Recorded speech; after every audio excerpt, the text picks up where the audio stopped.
बिस्मिल्लाहिर्रहमानिर्रहीम। शुरू अल्लाह के बाबरकत नाम से जो बड़ा मेहरबान नहायत रहम करने वाला है। इस वीडियो में हम करून के बारे में मुकम्मल तफसील के साथ आपको बताएंगे कि करून हज़रत मूसा अलैहिस्सलाम का रिश्तेदार था और उसने हज़रत मूसा अलैहिस्सलाम के दीन को अपना भी लिया था और वो 5 वक़्त की नमाज पढ़ता था और तुरात पढ़ता था, लेकिन कमज़ोर अकीदे का इंसान था, मुकम्मल ईमान नहीं रखता था। वो चाहता था कि लोग इससे खुश फहमी रखें। करून फसलों को सस्ता खरीद लेता और बाद में उन्हें वापस महंगे दामों पर फरोख्त करता था।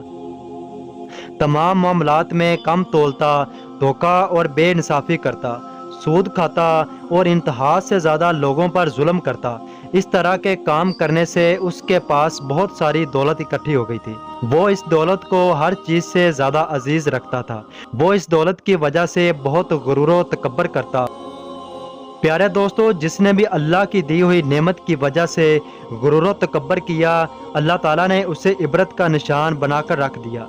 करून के साथ भी कुछ ऐसा हुआ, जिसने दौलत की बिना पर गुरूर व तकब्बर में मुब्तला होकर इबरतनाक सज़ा पाई। अल्लाह ताला का इरशाद है कि करून हज़रत मूसा अलैहिस्सलाम की कौम में से था और उन पर जुल्म करता था, और हमने उसको इतने ख़जाने दिए कि उनकी चाबियां एक ताकतवर जमात को उठानी पड़ती थीं। और जब इससे इसकी कौम ने कहा कि इतराओ मत, अल्लाह ताला इतराने वालों को पसंद नहीं करता, और जो माल तुमको अल्लाह ताला ने अता किया है इससे आखिरत की भलाई तलब करो, और जैसे अल्लाह ने तुझसे भलाई की है वैसे तू भी लोगों से भलाई कर, और मुल्क में फसाद पैदा ना कर, क्योंकि अल्लाह ताला फसाद पैदा करने वालों को दोस्त नहीं रखता। करून बोला, ये माल मुझे मेरी दनाई की वजह से मिला है।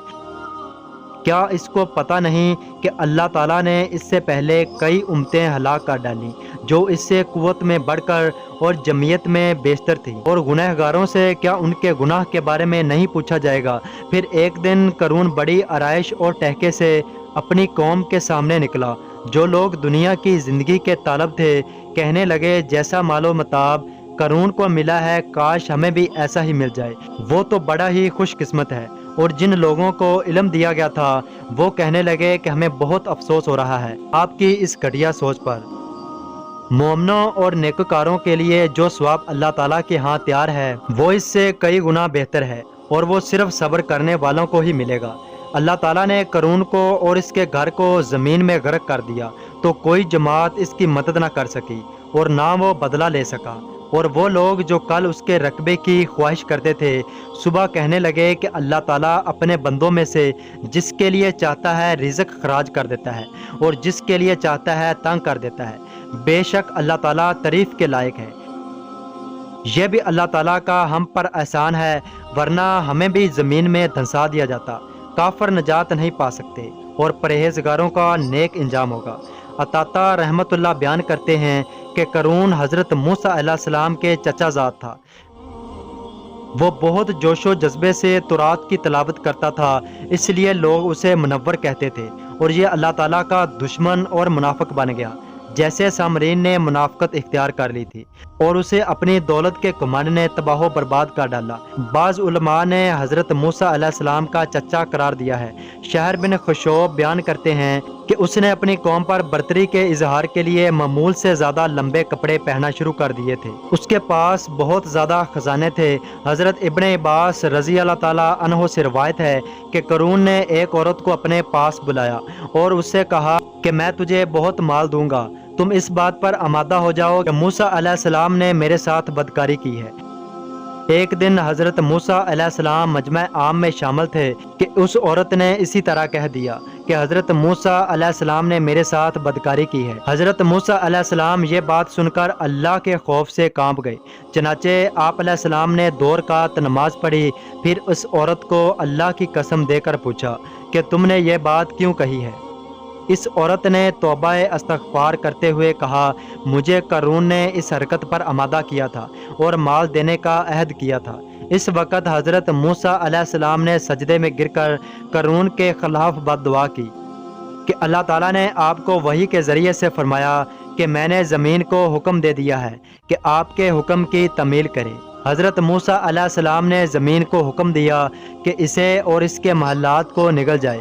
چنانچہ زمین نے ایسا ہی کیا۔ بعض علماء بیان کرتے ہیں کہ قارون پوری سج دھج کے ساتھ قوم کے سامنے آیا۔ جب وہ حضرت موسیٰ علیہ السلام کے پاس سے گزرا تو آپ علیہ السلام قوم کو اللہ تعالیٰ کے ایام اور سچے تاریخی واقعات سنا رہے تھے اور اپنی قوم کو نصیحت فرما رہے تھے۔ جب لوگوں نے اسے دیکھا تو بہت سے افراد ادھر ہی دیکھتے رہ گئے۔ موسیٰ علیہ السلام نے اسے بلا کر فرمایا، تو نے میرے ساتھ یہ سب کیوں کیا؟ اس نے جواب میں کہا کہ موسیٰ، اگر آپ کو مجھ پر نبوت کی وجہ سے فضیلت حاصل ہے تو میں مال کی وجہ سے آپ پر افضل ہوں۔ اگر آپ پسند کریں تو ہم دونوں ایک دوسرے کے خلاف بد دعا کریں۔ حضرت موسیٰ علیہ السلام میدان میں نکلے۔ قارون بھی اپنے لوگوں کے ساتھ میدان میں نکل آیا۔ حضرت موسیٰ علیہ السلام نے فرمایا، پہلے تم دعا کرو گے یا میں کروں؟ اس نے کہا کہ پہلے میں دعا کروں گا۔ قارون نے حضرت موسیٰ علیہ السلام کے خلاف دعا کی، لیکن اس کی دعا قبول نہ ہوئی۔ پھر حضرت موسیٰ علیہ السلام نے فرمایا کہ اب میں دعا کروں گا۔ قارون نے کہا کہ کرو۔ پھر حضرت موسیٰ علیہ السلام نے فرمایا، اے اللہ، زمین کو حکم دے کہ آج میری اطاعت کرے۔ اللہ تعالیٰ نے وحی دی کہ میں نے زمین کو یہ حکم دے دیا ہے۔ پھر حضرت موسیٰ علیہ السلام نے فرمایا، اے زمین، انہیں پکڑ لے۔ زمین نے قارون اور اس کے ساتھیوں کو قدموں تک پکڑ لیا۔ آپ نے پھر فرمایا، انہیں پکڑ لے۔ زمین نے انہیں گھٹنوں تک پکڑ لیا۔ اس کے بعد وہ کندھوں تک زمین میں دھنس گئے۔ پھر حضرت موسیٰ علیہ السلام نے فرمایا کہ ان کے خزانوں اور مال و دولت کو بھی لیا۔ دیکھتے ہی دیکھتے سب کچھ حاضر ہو گیا۔ حضرت موسیٰ علیہ السلام نے اشارہ کرتے ہوئے فرمایا کہ زمین کے اندر چلے جاؤ۔ چنانچہ وہ فوراً سب کی نظروں سے اوجھل ہو گئے اور زمین اوپر سے ہموار ہو گئی۔ اللہ تعالیٰ نے فرمایا کہ اللہ کے مقابلے میں کوئی جماعت اس کی مدد نہ کر سکی اور نہ ہی وہ خود کو بچا سکا، اور جو لوگ اس جیسی دولت کی تمنا رکھتے تھے وہ بہت شرمندہ ہوئے اور اللہ تعالیٰ کا شکر ادا کیا۔ وہ کہنے لگے کہ اگر اللہ ہم پر فضل نہ کرتا تو ہم بھی ذلیل و خوار ہو چکے ہوتے۔ اللہ تعالیٰ ناشکروں کو کبھی کامیابی نہیں دیتا۔ ناظرین، یہ واقعہ اس دور میں پیش آیا جب بنی اسرائیل ابھی مصر سے نہیں نکلے تھے، کیونکہ اللہ تعالیٰ نے فرمایا کہ ہم نے اسے اس کے گھر سمیت زمین میں دھنسا دیا، یعنی جس جگہ اس کے خیمے لگے ہوئے تھے۔ اللہ تعالیٰ نے متعدد مقامات پر قارون کی مذمت کی، جیسا کہ ارشاد باری تعالیٰ ہے، اور ہم نے حضرت موسیٰ علیہ السلام کو اپنی آیتوں اور کھلی دلیلوں کے ساتھ فرعون، حامان اور قارون کی طرف بھیجا، تو انہوں نے کہا کہ یہ تو کوئی جادوگر معلوم ہوتا ہے۔ سورہ العنکبوت میں آگ اور سمود کا ذکر کرتے ہوئے فرمایا، قارون، فرعون اور حامان کو بھی ہم نے تباہ کر دیا۔ ان کے پاس حضرت موسیٰ علیہ السلام ان کے پاس کھلے کھلے معجزے لے کر آئے تھے، پھر بھی انہوں نے زمین میں تکبر کیا، لیکن ہم سے آگے نہ بڑھ سکے۔ پھر ہر ایک کو ہم نے اس کے گناہوں کی سزا دی۔ ان سے بعض پر ہم نے پتھروں کی بارش برسائی اور بعض پر زوردار سخت آواز نے دبوچ لیا، اور بعض کو ہم نے زمین میں دھنسا دیا، اور ان میں بعض کو ہم نے ڈبو دیا۔